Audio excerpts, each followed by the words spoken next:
Hello folks, and welcome back to my channel. Today I'd like to talk to you a little bit about research and top surgery and how I personally researched and prepared to get my top surgery. So something you'll hear people say all the time, and we do it with piercings, we do it with tattoos, obviously we do it with things like HRT and surgery, is research. Like, oh, are you thinking about getting top surgery done? Do your research first. Make sure you're sure, make sure you figure things out. That is a very, very common refrain. I think we can all comfortably agree that before you do something like permanently alter your body, whether it's with a piercing, a tattoo, or gender affirming surgical care, you should do some research and make sure that it's the right fit for you. That being said, how do we do that research? Many folks don't know how to do research or don't know how to do research about these specific subjects. And just the advice, do your research, well, what does that mean? What does that look like? So I thought I would put together a little video about what my process of researching for top surgery looked like. There's a quick disclaimer, this is how I like to research things. This is coming from me as a professional body piercer, as a content creator who researches and looks up things for the content I create, and just me personally and my processes of things. You don't have to research the way I do. You don't have to agree with how I chose to research and prepare for my top surgery. If there's stuff in this that you don't like or you disagree with, cool, that's fine. Take what works for you, leave what doesn't. But here is a brief guide to how I researched for top surgery. So we're gonna rewind the clock back. Probably, I would say I really started this about 3 to 4 years ago. That was when I first really had the thought, I think top surgery might be right for me. I think I might wanna get this procedure done. And after sitting with that thought and sort of like, I don't even necessarily wanna call it research yet at this point, idly looking at like pictures from people who had had top surgery and chatting with a couple of friends and mutuals of mine who had had top surgery and just sort of like passively consuming some content about it. I decided one day it's time to like actually sit down and start looking into this, if for nothing else than to learn more about it. And so for me, research starts with an understanding of what's going on. So the first question for me in my research was, what actually happens when I get top surgery done? Obviously, I understand they're going to remove my breasts, they're going to masculinize my chest, they're going to work on making my chest gender neutral, they're going to close some incisions, and I'm going to have surgery. But really, what does that look like? And so I started Googling top surgery procedures, top surgery process. The Gender Confirmation Center is a really good resource for this. They have some really good write-ups, and I'll link this in the comment section below, about different types of top surgery. And so that was my starting point. And I started by learning about different types of top surgery and what's actually happening during each type of surgery. So for example, the surgery I ended up getting was double incision. They make 2 incisions along the chest, they remove the tissue of the breast, and then they sew that remaining piece back together. There's also T-anchor, where there's 2 incisions and then a 3rd vertical incision. And from T-anchor, we can do buttonhole and how they reattach the nipple.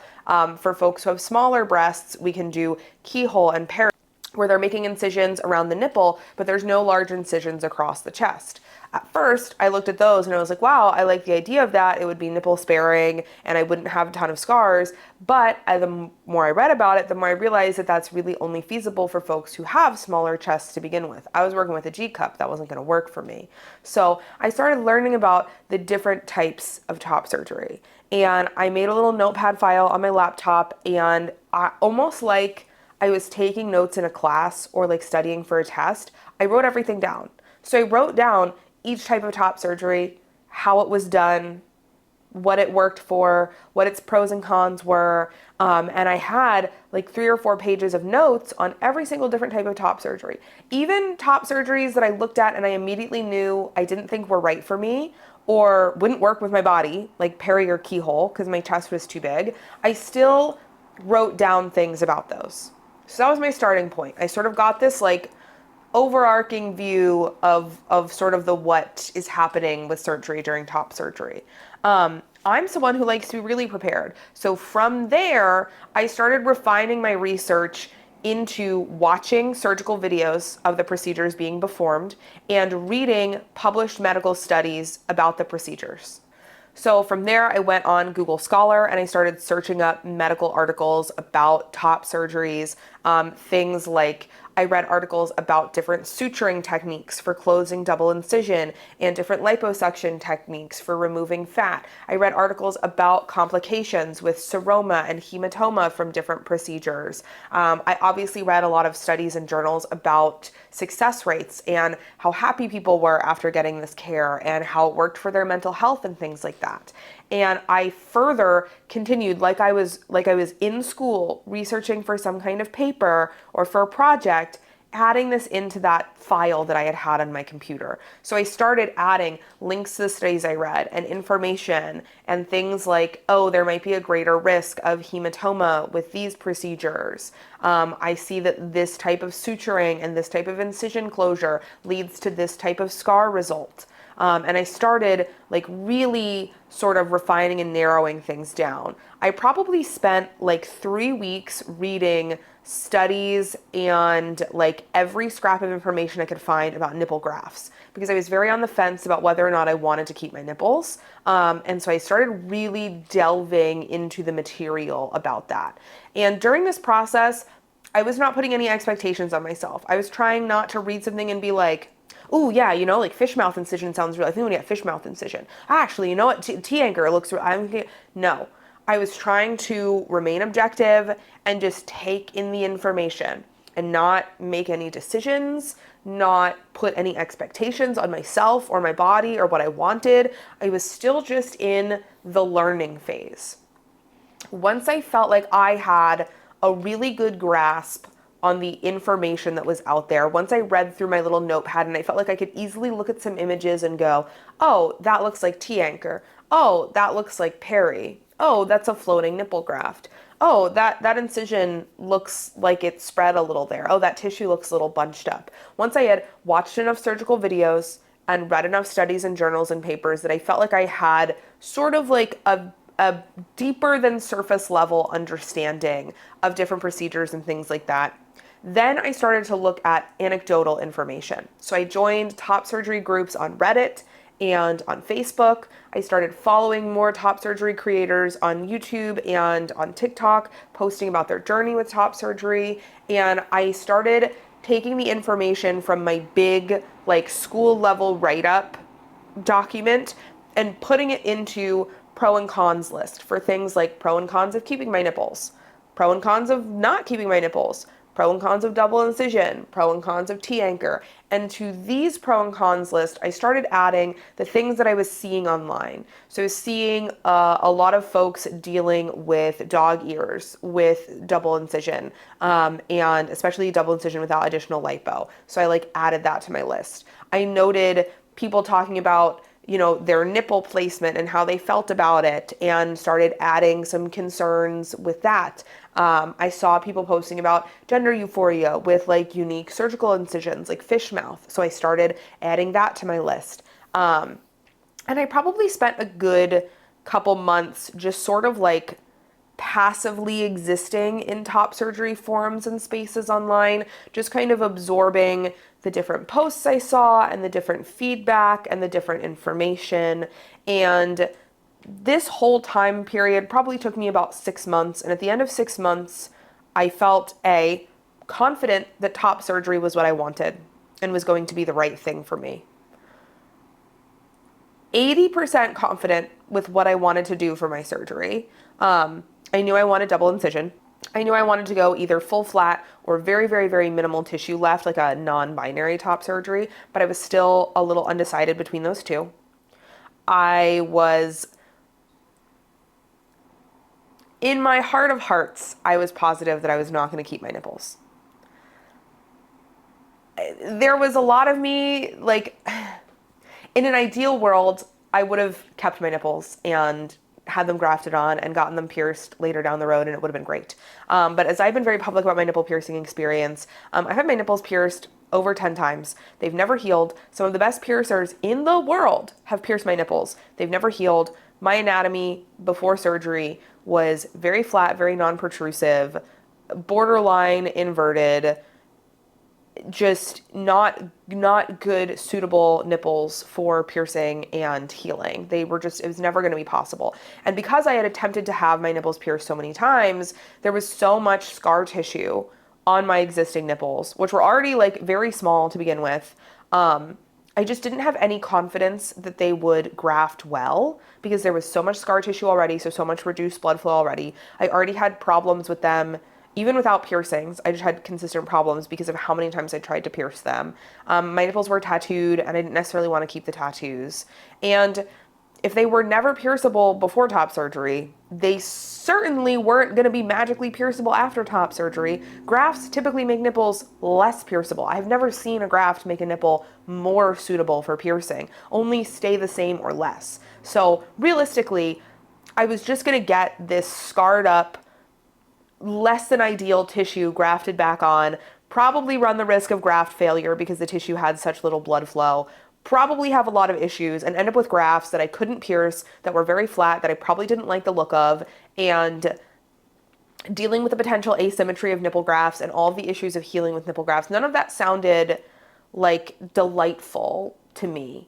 So in my heart of hearts, I knew that I would not be keeping my nipples. However, anyone who spoke to me up until probably about like 4 months before top surgery knows that I was like, oh, like maybe I'll keep my nipples. I'd love to get them pierced afterwards. That was delusional optimist Lynn speaking. But deep down inside, realist, rational Lynn knew that the nipples were going to have to go, knew that it wasn't going to be a reality for me. So after about 6 months, I'd made my mind up about these things, right? And so from there, I progressed my research into the logistics of getting top surgery and finding a surgeon that I liked. Now, what I liked about this method is that I went into beginning to research surgeons and the surgical procedures, already having a good understanding of how the procedures were done. So I already knew, a lot of the procedures have drains, and I knew why they have drains because of fluid buildup and fluid retention post-op, along with the inflammation. I knew that I probably wanted drains because drains would reduce my risk of seromas and hematomas. I knew the type of incision shape I was looking for, and I'd done research about different types of wound closure and was able to visually identify surgeons who used wound closure that I personally felt would achieve a better result on my body. So because I had a very strong knowledge of how the surgical procedure was done, because I probably watched like over 20 or 30 full videos of top surgery. So I'd seen what was going on in the OR, and that really helped me understand things and helped me start looking at people's surgical results with a better understanding. Instead of just looking at someone's picture and going like, oh my God, wow, I like those results. Or, oh, I wouldn't be happy if those were my personal results. I was able to look at a picture and go, oh my God, wow, I like those results. That surgeon did a really good job with those incisions. It doesn't look like they pulled the skin too tight. It doesn't look like there's bunching. Their suture work looks very clean, and I can see where they did aggressive lipo to prevent dog ears, and it looks like it was very effective. So I was able to not just look at like wish list pictures, but analyze them for their surgical techniques and get an understanding of what was making the results that I liked.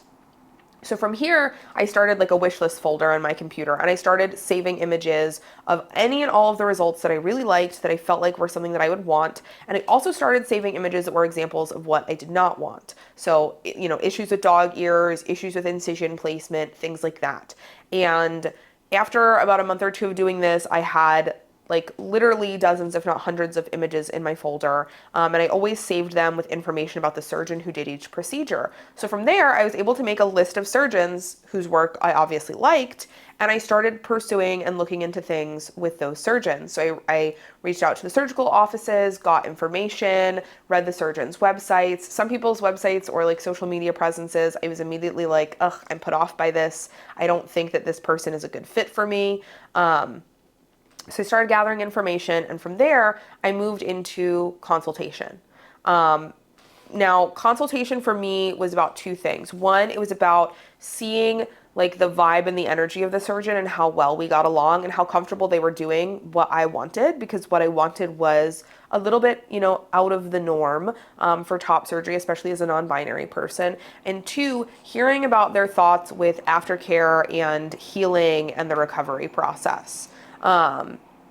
And this I really wanted to hear straight from the surgeon's mouth. I'd already had some pro and cons lists about different elements of recovery, like drains and compression garments and like how long before you go back to physical activity, but I wanted to hear it from the surgeons. And let me tell you what, as someone who ultimately ended up going on 13 consultations with surgeons before picking my final doctor and getting top surgery, you think piercing is bad with inconsistencies with aftercare, and this person told me to use saline, this person told me to use clean water, this person told me to use soap.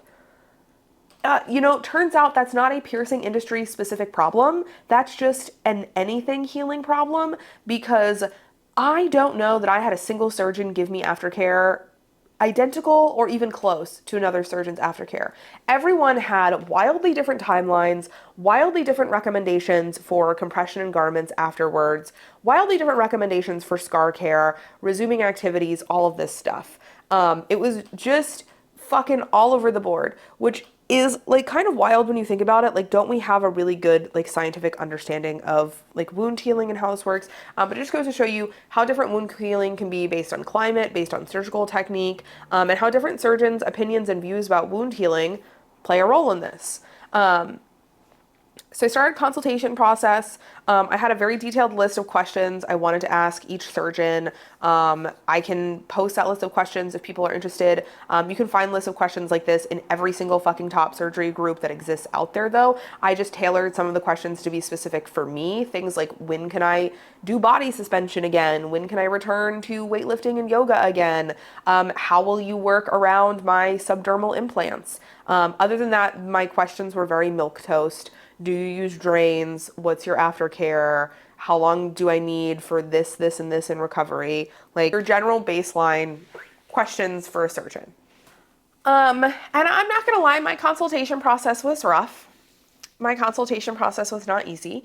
I consulted with more than 2 surgeons who just outright didn't want to work on me because I wasn't a trans man, and they didn't want to work on non-binary folks, and especially as someone who's more femme presenting, they just like straight up didn't want to work on me. So super fun to see a surgeon who's supposed to do gender affirming care and have my gender completely disrespected and not affirmed.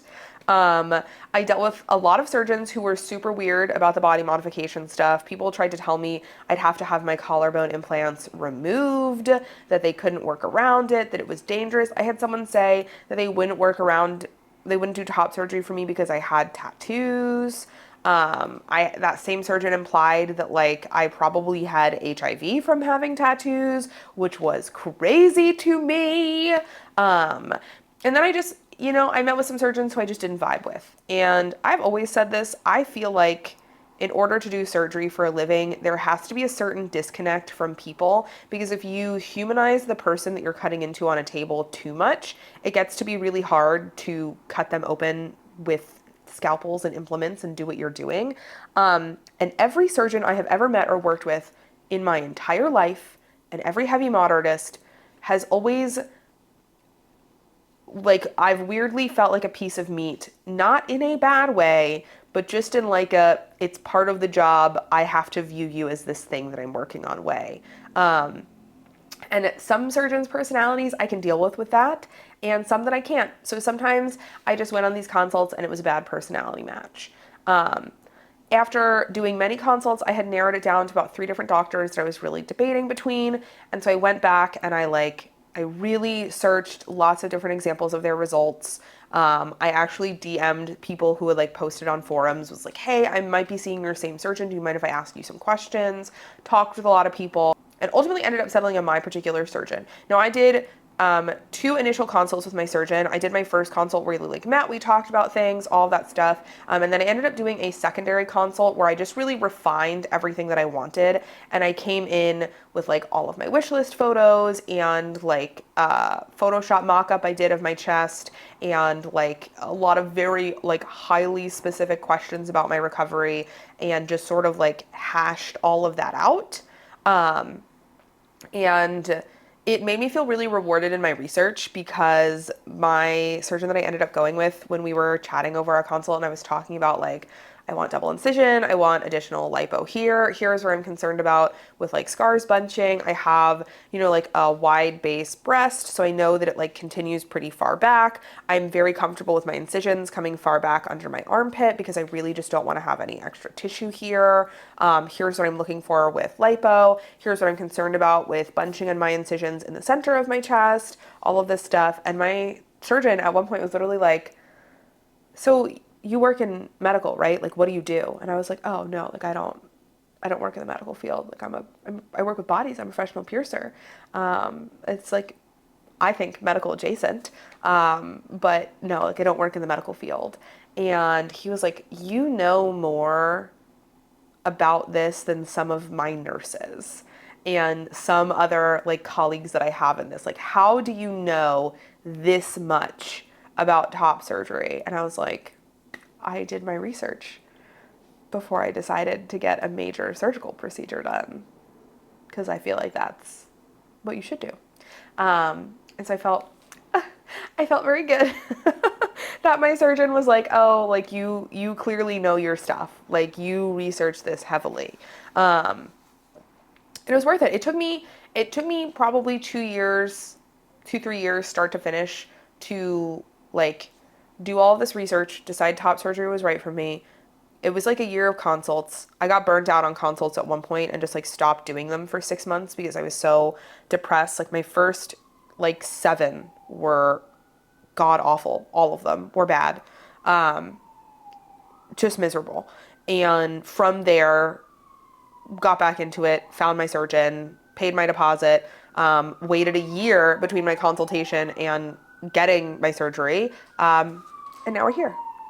And I really feel like doing so much research beforehand, it really prepared me to advocate from an informed place about what I wanted with my results, what I wanted with my incisions, to understand what was being done to my body implicitly during the procedure, and to have like seen it, watched videos of it, know what to expect. And that knowing what to expect, I think made my recovery easier, because when I would move and I would feel sore or pain or things in different places, it wasn't just like, oh my God, my chest hurts. Why? I would move and I'd be like, oh, yep, that hurts there from the lipo. Oh, yep, that's my incision. Like I knew what it would feel like. I really knew what was being done to my body. And it also helped me have realistic expectations.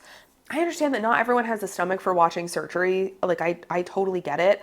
But watching multiple surgeries like really helps you understand just like realistic expectations for what surgeons can do. I say this all the time. I think everyone, but especially the trans mass community, has a real problem with like just factually unrealistic expectations of what a surgeon is capable of doing. I so frequently see people come online and complain that one incision is a half of an inch longer than the other and curves slightly differently, and their nipples are a fraction of a millimeter different sizes. Like, it is unrealistic to expect your incisions to be perfectly symmetrical, perfectly the same length, your nipples to be perfectly symmetrical, perfectly identical in placement. The human body is not symmetrical, first of all. And second of all, when you watch these surgeries and you see what they're working with the tissue and having to stitch it back together, and then how our body heals, how the body responds to things, the surgeon can't exactly have you stand up mid-surgery so they can double check that things look really even. And, oh, can you raise your arms for me? And can we just triple check this placement in every way? Like, tattoo artists and piercers can have you do that, and it's still not always 100% perfect because the body isn't perfect, because humans aren't perfect. So a surgeon doing all of this work with you just static laid on a table is beyond impressive. And I think having a better understanding of what happens during surgery really creates much more realistic expectations, and much less disappointed expectations afterwards. So I came in knowing all of this, feeling very, very well prepared for all of this, and feeling really confident in all of my choices. And I genuinely have not had any doubt. I genuinely have not had any doubt. Like, I have gotten bad bangs and felt worse after a bad haircut than anything with this top surgery. So that is a breakdown of how I researched for my top surgery, and sort of what that looked like. I'm going to put a lot of links and resources in the comment section of this video, for folks to find studies and access information and join top surgery groups. And I tell people all the time to research the piercings they want to get done and the modifications they want to get done, and gender affirming care is no different. Even if you already in your heart know that top surgery or FFS or whatever the case may be is right for you, you should still really thoroughly research these procedures, understand what's being done for your body, understand how to advocate for yourself, understand the results that you want, and use that to make really informed decisions about the surgeons that you trust with your body and the results that you want to see, just like you would with a tattoo or a piercing. All right, folks, thanks so much for hanging out and chatting today, and I can't wait to sit down and talk with y'all next week. Bye.